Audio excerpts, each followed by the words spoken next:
The next set of adjustments we're going to take a look at is the color enhancement section. First we have vibrance, and vibrance is a function of brightening the color, but it works differently than saturation. First of all, with vibrance, as we move the slider to the right, it will increase the colors just subtly.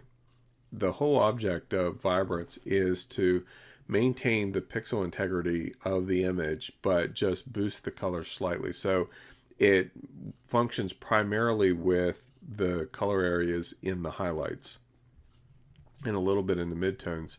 Whereas with saturation increases the color globally. So you'll notice that everything is getting more saturated, brighter, all of that together. There are some occasions where saturation can make sense to increase your color slightly.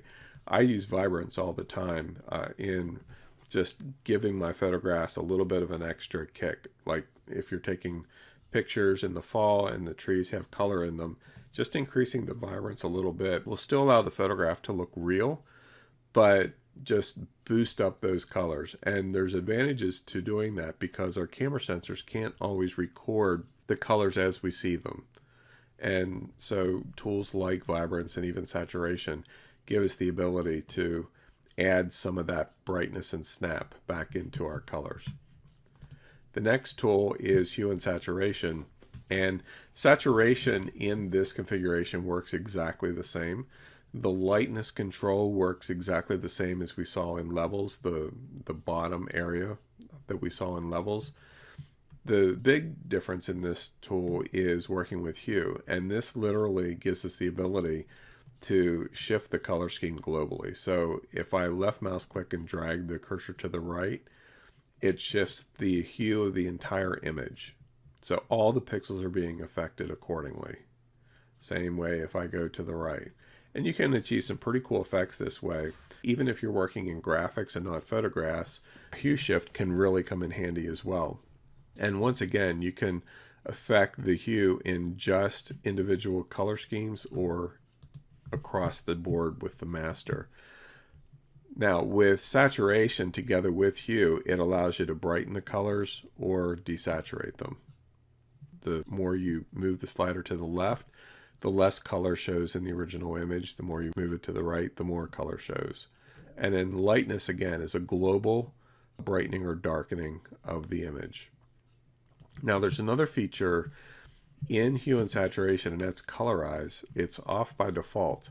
And if I click it and turn it on, essentially what it does is it applies a single color to the overall picture, very similar to what we saw with duotone, except this is just on one color, and we can choose what that color is by moving the hue throughout the range. And you'll notice that the color corresponds to what you're seeing in this on the rainbow slider here, and then you also have control over how it's being applied from a saturated perspective. So if I have a black or a full color picture and I want to just turn it to, say, an orange like this, Colorize gives me the ability to do that very easy. And by the way, it also works equally as well using black and white photographs. And of course, as always, there's presets that you can achieve specific effects. Like if you want your photograph to look like a cyanotype, you can click that preset and it automatically sets everything so that it appears that way. There are also, let's say you have a certain setting that you really like a lot and you want to keep that, you can actually save that preset. And if you click save, it'll give you the ability to name that preset, and then it'll store it up here in this area so that you can go back to it and just apply it over and over again to your image. The next tool we have is color balance. And color balance gives you the ability to make color tweaks to the different areas, shadow, midtone, and highlight. So you notice right now midtones is selected. Let's say that I want to just affect the color shading on the shadows.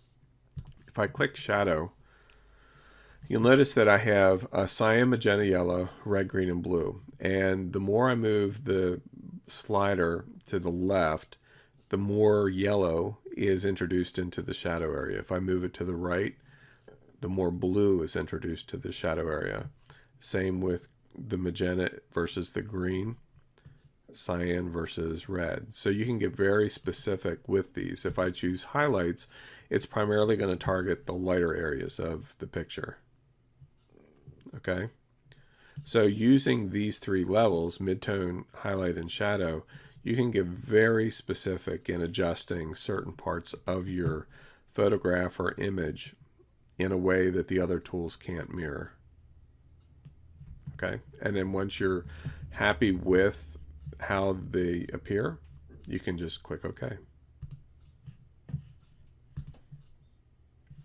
The next tool in this section is black and white. And the black and white is different than what we saw with grayscale. It's also different than desaturate because you have the ability to control how the black and white is being converted. And what I mean by that is, remember back when we all used film. If we were shooting with black and white film, putting a filter on the front of our lens controlled how the light was striking the film. And so as a result, if we had a red filter on, the landscape appeared one way versus if we had a green one on. Well, this set of controls mimics that exact same process. So for instance, on this particular picture, if I increase the blue, you notice that because there was a lot of blue in the sky, it starts to blow the sky out, but it really doesn't affect the other areas that much. Same with the red. If I increase the red, because there's red in this area of the rocks, it actually starts to lighten it up or darken it. So it gives me the ability to control how the black and white is being converted based upon these colors. Okay, and there's also presets, and you can see like high contrast blue filter, it's blowing out the sky almost completely, but you can see how the settings are set. Same with high contrast red or infrared. If you wanted to mimic the effect of infrared, you could choose that preset. And so literally, regardless of whatever photograph or image that you're working on, you can control exactly what is being shifted into the grayscale arena at the different color levels. So if you have a picture, let's say, that has a lot of yellows in it, you may want to preserve those whenever you're converting it to black and white. And so that may mean turning the yellow section back, but enhancing the blues. If, let's say, that there's a really strong blue sky, by moving the blue slider to the left, you can darken the sky, but keep the tonal range of every other part of the image completely intact. So that's the power of working with the black and white conversion part of the sliders here. Next, in the color adjustment section, we have photo filter. And this is kind of similar to the conversion process, except that, again, when we used film, there were different kinds of film. Like there was daylight film, there was tungsten film. And if you use daylight film indoors, the end result tended to look a little on the cool side or a little blue. And to compensate for that, we would screw different types of filters, again, onto the front of our lens, like a number 85 warming filter or a number 81. And we could also achieve special effects using different filters that we would add to the front of the lens. These photo filters essentially work the same way. Okay, so you notice if I apply the cooling filter 82, it globally affects the entire image as if there was an 82 filter on the front of your camera. Same with green, okay, or deep red. And you would think, right, that it would just be, bam, there's this deep red. But you notice that you can control the density. So you have control over how much your image is being impacted based on the filter that you're choosing, because it may just be a subtle shift that you want to make. You know, like let's say we want to warm this up a little bit, say with an 81 warming filter. You'll notice that if I move it to the right, it warms it up a lot. And by warm means shifts it to the yellow versus the blue. So maybe I just want to shift the image slightly, say 23%. You'll notice if I click the preview on and off,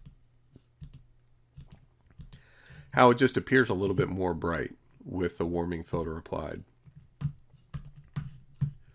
The next filter in this section is Channel Mixer, and Channel Mixer isn't a setting that you'll probably use very often. It just gives you the ability to shift the red, green, and blue channels in some pretty funky ways. And again, there's presets, and you can achieve similar results like you did with some of the other filters. Like if I choose black and white with an orange filter, it's just a different form of conversion process. But in this case, instead of converting the image based upon what we used to use as normal filters like red, green, blue, and yellow, and so on, it makes the conversion happen based upon the RGB channels, the red, green, and blue channels that exist in web-based images.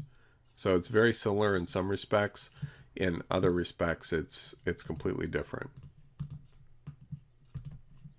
And of course, you can also use it to enhance the colors just from a red, green, or blue perspective as well.